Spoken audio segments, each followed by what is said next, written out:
So, it's a question that's often asked, how do I compare my game to a tour player? What's the difference? How can we close that gap? How can we improve our game? What are these guys doing that we're not? Well, we've got the luxury of the pressure plate. You see it week in, week out on the videos. Today we're going to compare the two and then we're going to analyse them. We're also going to get into the minds and start to understand the golf psyche. How do they understand their swing? How do they affect any change in their swing? What do they recognise is going wrong? How do they recognise it? And how do they change it? But the first thing we need to do is we need to measure it. We need to be objective about this. How do you think? Yeah? Yeah. Which is kind of why you can absolutely crunch it. And when you're timing it right, it's effortless. But the difference between you and the gold standard mark is the fact that it's the efficiency. So you've both created a similar downforce. Maximal load is kind of 1,800 what was it? 1,800 newtons of force. That's the load, but it's how you use it. It's it's the efficiency of it, and that's where Mark pulls away really with the performance, because efficiency-wise, what we see is Mark loads into the ground and unloads a lot quicker. So he's shifting his pressure. For example, the velocity that he's shifting from, if you like, from back to front is 2.5 meters per second. Yours is 1.9, which doesn't seem a lot, but also Mark's shifting the pressure over a bigger distance. It's the priming of the system for the elastic recoil. So you're swinging this way and moving this way, and then starting to shift the pressure back. By the time Mark's about here and moving up, the pressure's already gone. Yours is still returning back before you get to the top of the backswing, so there's that's very athletic transition, but it's obviously just not as efficient as what Mark's doing. And then you're loading into the heel. Essentially, you're going into the heel, which makes it a lot more difficult now to push, to use your vertical. So the rate of unload, use of your vertical force, is less. Can you see where you are here in the heel as you're unloading? So when you think about it, if you've got your pressure in your heel, you try and extend and unload, you can't activate a posterior chain. It's more of an anterior chain. That's the front. That's the front chain that's being used, but it's not recruiting the glutes effectively. So we can't extend as fast, can't unload as quick, can't use that extensor chain, ankles, hips. For what we're talking about today, closing that gap between you and Mark, we've got to improve the efficiency of the motion by applying that pressure in the right place to activate those chains to transfer that force through the system. Because you're swinging well and the ball flight control is pretty good. So it's like, and it'll all become even less effort as you increase the efficiency of the chain. So it's like finding that place where we're pushing from. So you already know this, guys, but for the benefit of you guys at home, if we consider this, and it's a crude representation, the centre of mass, and it's a big one, okay? And this is just going to represent where that pressure trace is. So what we're measuring on the pressure plate is that point of application. That's the point where the pressure is being applied, and that's where the vertical force is being used. So if we're pushing off the left foot and we're pushing off the balls of the feet, we get extension, and we can direct this force towards the body and also behind us. And what this does is it rotates the centre of mass this way, and it helps to rotate it this way, which optimises the centre of mass movement, ultimately firing that kinetic chain. So how do we recognise when we're using this? So what you can do, a couple of things you can do at home if you've not got a GRFI system. Use this, it's just like a conduit electrical kind of strip. Stand on here through the midfoot, so the arches of the feet are on it. And what you've got now is just a point of reference. So you can sense whether your forefeet are on the ground or your heels. And what we're looking for is to use that forefoot here to push, and then the force will extend the leg, rotate the hips. Ultimately, the pressure will move back to the heel because it's rotating and extending the ankle. So when you're swinging, you can get a feeling of pushing from here. What Mark's doing is he's shifting his pressure really efficiently back and through to that place, and then utilising that vertical force, optimising that kinematic sequence, and essentially creating high club head speed but in a controlled way. Craig's not quite getting the pressure to the forefoot. He's starting to unload and it's moving directly into the heel. So if Craig does this exercise, he's going to feel straight away the forefoot off the floor as he starts to go for the power. He's going to be here, as opposed to Mark, who's going to be there. And now to unload the club, he's going to be moving back up, pushing back onto the heel, whereas Craig will already be there. So now Craig's can't really extend and fire the chain as efficiently as Mark, so he's got to go to the upper body, and there's a little bit more haywire there with the release, so it's kind of controlling the club face and the path. This is what I use here, just to give a heightened sense of awareness of the foot, but you can also use a golf club. Place that on the floor and just stand on this. I promise not to break it, Craig. Put on a few pounds lately. So what we can feel though now is that forefoot and rear foot movement, and more importantly the timing of that movement, which is when I'm pressing against the floor and pushing to extend and rotate this leg, which is firing that pelvis, torso, arm, wrist, club. So it's this feeling, but we're not just rotating. That's what Craig's been doing and doing it too early. We're going up. We're using this action to go up, and that's the movement we're looking for. Everyone will do it in their own way. If you've got a GRFI system, then we can use this, and this is what I'm going to do with the boys.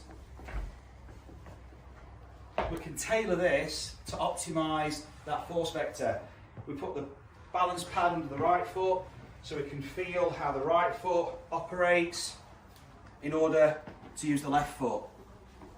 We put the left foot in the centre of the board, and I've angled the board to about 11 o'clock on the lead side, which is going to help me push and transfer that pressure in this direction.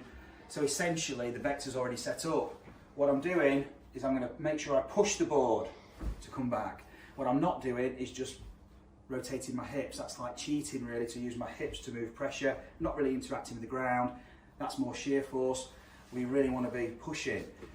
So from here I can feel pushing the board, pushing in that direction to bang the board in this direction.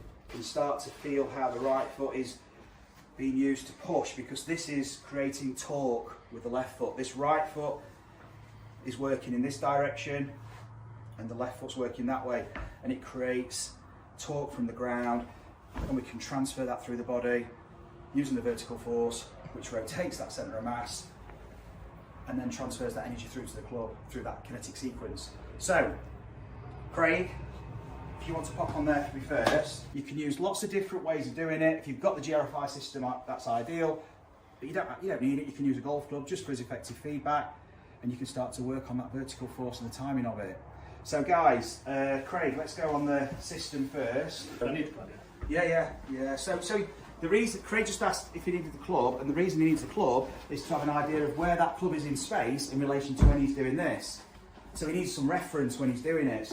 So this is good, but that's more moving the heel, the hip back. Yeah. So now what you're doing at the moment is you're not pushing, you're just doing this, as opposed to pushing, actually extending off the foot. Okay. Oh God, really? Yeah. So that's just rotating. I'm really struggling with it. Yeah. That's fine. The one before is just a natural one, which is obviously it's embedded in. There's nothing you just got to just get back to that feeling. Is that it? So just take that. Now imagine you throwing it. In the air. There we go. Yeah. And then when you look at this screen as you do it, watch. Look at that. No, but you're thinking about golf there. Think about throwing. Yeah. There you go. Actually throw it now, you ready? So as far as you can, off you go, throw it. There we go. So watch this. As you throw, there's the load. Look how far it goes into the ball. Pulls the feet. Wow. Yeah. Jesus. And now watch this as you start to throw. Look, it comes back. It doesn't cheat. And does extend. it? Makes There's it- no cheat. It naturally goes. Whereas you're cheating by trying to, because you've got a concept in your mind of how of swinging a club. Okay. Whereas what we've got to do is we've got to just utilise these primitive forces, which are creating primitive actions, and these are already inherent in the system. Yeah. So throwing the ball, that's it. That's that, isn't it? Yeah, yeah. Pushing That's, away. but just be mindful. You've throwing the ball as a feel, but be mindful of what your left side's doing. Yeah. Just be mindful of what your left leg's doing when you throw. Throwing the ball, I would say, is probably a go-to for you. And then, even using that, throwing the ball, so just get a feel of that's a point of reference now. And now just swinging the club. Yeah. So just do that again. With stood on the, yes, just stood on the club. And now with your club back and forth. Feel the difference? Yeah. Now I'm pushing from it. Yeah. And you can see straight away it looks so much more explosive. Yeah. But explosive doesn't mean ramp up the No. effort. Okay, so you can see try it. Smash. Beast mode. It's Yeah, like- you're right. Yeah. what this is offering you now is the opportunity to swing easier and calmer and softer and down, just Yeah. to smooth the tempo off. Because yes, it is explosive down there with the ground. But that is where the power's coming from. So this now can just seamlessly transfer that energy through to the club. You can take that club away if you like, so you don't really need that.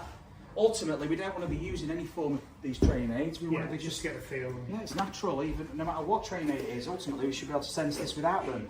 Now that looks really different. So let's play a couple of shots and see how it feels.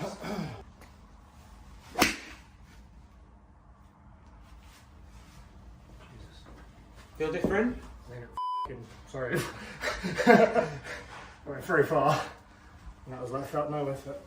So now you can just let the club release freely. It's all based around your golf shot now. This is going to adapt your intention. Okay. Intention influences the forces you're creating, which create the motion.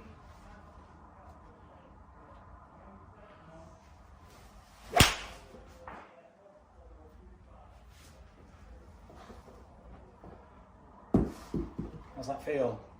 Good. Yeah, I feel like I'm proper pushing from there now. Like, which is just, yeah, allowing me to get out of the way of the club, because obviously before I was doing.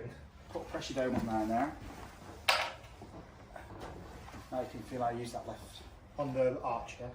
Yeah, under your arch, yeah, in the midfoot, that's it. Right in the middle of the foot. Yeah. So you can feel how you shifting the board across, then you push off it. Yeah. Feel the timing on it. Yeah. More tips, then you go. Better. Yeah. It's not at the same time. You shift first, then you, that's it, then you go up. Let's try that. Yeah, that look good. Feel different? Yeah. It's fucking big. Sorry, Robbie, you're going to have to In the bring that all interest these of ways. we're talking about control and still at the back of the mind. The beast. It's big. The beast just wants Right, to should I The beast wants to feed, doesn't it? should I tighten this one down? No effort. It's all about control, shot shape, All right. using these forces to give you Drawing that. it into that middle hole. Go on then. Oh, look at that.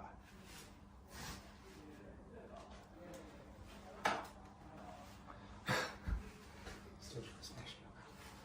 So better course swing. So we've got to be careful how we practice, otherwise we can be spending a lot of time proceeding to the grind and work hard and putting the effort in, expecting reward and not getting anything from it. Yeah.